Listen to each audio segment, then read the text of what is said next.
नमस्कार। आज हम बात कर रहे हैं लंदन साउथ एंड हवाई अड्डे पर हुई एक हालिया विमान दुर्घटना के बारे में। जी, ये काफी गंभीर घटना लग रही है। हमारे पास इसकी शुरुआती जांच और कुछ प्रत्यक्षदर्शी विवरणों पर आधारित रिपोर्ट्स हैं। हाँ, तो इन्हीं रिपोर्ट्स के जरिए आज हम कोशिश करेंगे कि इस पूरी घटना के तथ्यों को समझें और ये भी देखें कि जांच कहाँ तक पहुंची है। बिल्कुल। तो ये घटना हुई 13 जुलाई 2025 को दोपहर के वक्त करीब 3:45 बजे होंगे BST टाइम के हिसाब से। और ये लंदन साउथ एंड हवाई अड्डे पर हुई। मतलब विमान ने उड़ान भरी ही थी कि ये हादसा हो गया। हाँ, बिल्कुल। टेक ऑफ के फौरन बाद ये एक Beechcraft B200 super king air विमान था। ये टर्बोप्रॉप विमान होते हैं ना, जिनमें प्रोपेलर इंजन लगे होते हैं। अच्छा, हाँ, ये छोटे विमान होते हैं, शायद लगभग 12 मीटर लंबे। हाँ, उसी साइज के। और इनका इस्तेमाल अक्सर जैसे मेडिकल इमरजेंसी वाली फ्लाइट्स या फिर निजी चार्टर वगैरह में होता है। ओके। और ये विमान जुश एविएशन का था। ये कंपनी नीदरलैंड्स की है, सही? जी हाँ, जुश एविएशन नीदरलैंड्स बेस्ड कंपनी। हाँ। और इनकी फ्लाइट का नंबर था SUZ-1, जो साउथ हैंड से नीलायर्ड नीदरलैंड्स जा रही थी। एक बात और पता चली है कि ये विमान नीदरलैंड्स जाने से पहले क्रोएशिया से साउथ हैंड पहुंचा था। हाँ, ये जानकारी भी सामने आई है। तो इसका मतलब ये एक तरह से इंटरनेशनल रूट पर था। हो सकता है ये बात भी जांच में मायने रखे। हाँ, बिल्कुल। अच्छा, तो हुआ क्या था? ठीक, मतलब रिपोर्ट्स क्या कहती हैं दुर्घटना के बारे में? रिपोर्ट्स के मुताबिक विमान ने जैसे ही टेक ऑफ किया, उसके तुरंत बाद ही नियंत्रण खो दिया। उसका जो अगला हिस्सा है वो एकदम तेजी से नीचे की तरफ झुका। अरे बाप रे। हाँ, और फिर वो बाएं ओर मुड़ा और लगभग सीधा, मतलब वर्टिकली जमीन से जा टकराया। सीधा जमीन से? हाँ, और टक्कर इतनी जबरदस्त थी कि फौरन बाद एक बहुत बड़ा आग का गोला उठा। सुनने में ही बहुत भयानक लग रहा है। एक प्रत्यक्षदर्शी भी थे, जॉन जॉनसन नाम के। उनका बयान तो और भी मतलब स्थिति की गंभीरता बताता है। हाँ, उनका बयान काफी चर्चा में है। उन्होंने कहा, अंग्रेजी में कोट है, "We all waved at the pilots and they all waved back." मतलब उन्होंने पायलट्स को हाथ हिलाया, पायलट्स ने भी जवाब दिया। Then it started turning sharply and crashed headfirst into the ground.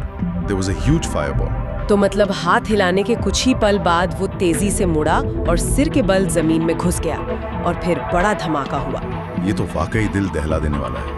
मतलब कैसे एक सामान्य सा पल इतनी भयानक त्रासदी में बदल गया। ऐसा लगता है कि किसी को शायद सोचने समझने या प्रतिक्रिया देने का वक्त ही नहीं मिला होगा। सही कहा। और घटना के बाद फिर जो इमरजेंसी सर्विसेज हैं वो तुरंत हरकत में आई होंगी। हाँ, बिल्कुल।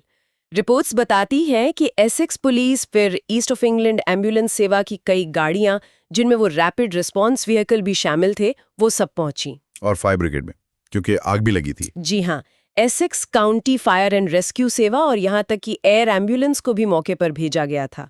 काफी बड़ा रिस्पांस था। और इसका असर हवाई अड्डे पर और आसपास के इलाके पर भी पड़ा होगा, जाहिर है। पड़ा। साउथ एंड हवाई अड्डे को तो फौरन बंद कर दिया गया, हालांकि बाद में शायद कुछ सीमित परिचालन शुरू हुआ, ऐसी खबरें थी। और पास में ही एक गोल्फ क्लब है, रॉचफोर्ड 100 गोल्फ क्लब, उसे भी एहतियात के तौर पर खाली करा लिया गया था।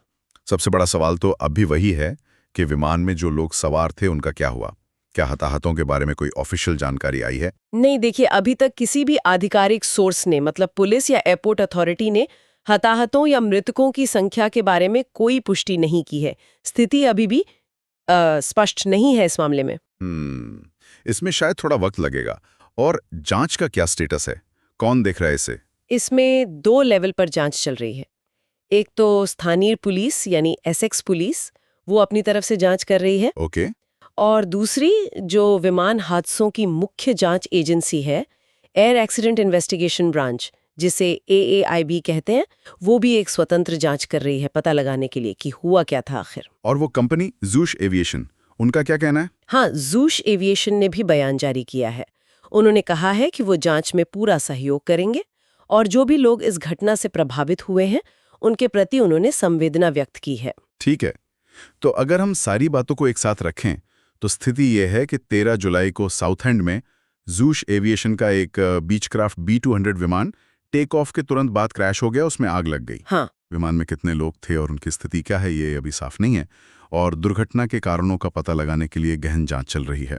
जिसमें पुलिस और AAIB दोनों शामिल हैं। बिल्कुल। और जैसा आपने शुरू में कहा था, ये मामला थोड़ा पेचीदा भी हो सकता है, क्योंकि इसमें विमान चलाने वाली कंपनी विदेशी है, विमान खुद एक इंटरनेशनल रूट पर था। सही। और अब जांच में राष्ट्रीय एजेंसी जैसे AAIB और स्थानीय पुलिस दोनों शामिल हैं। हाँ, ये एक अहम नुक्ता है।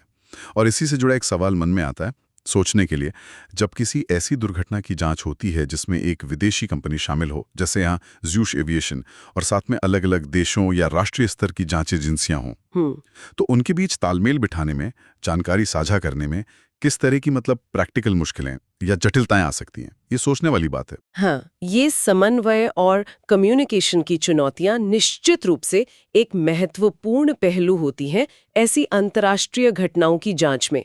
खैर, उम्मीद है कि जांच सही दिशा में आगे बढ़ेगी और कारण जल्द स्पष्ट होंगे।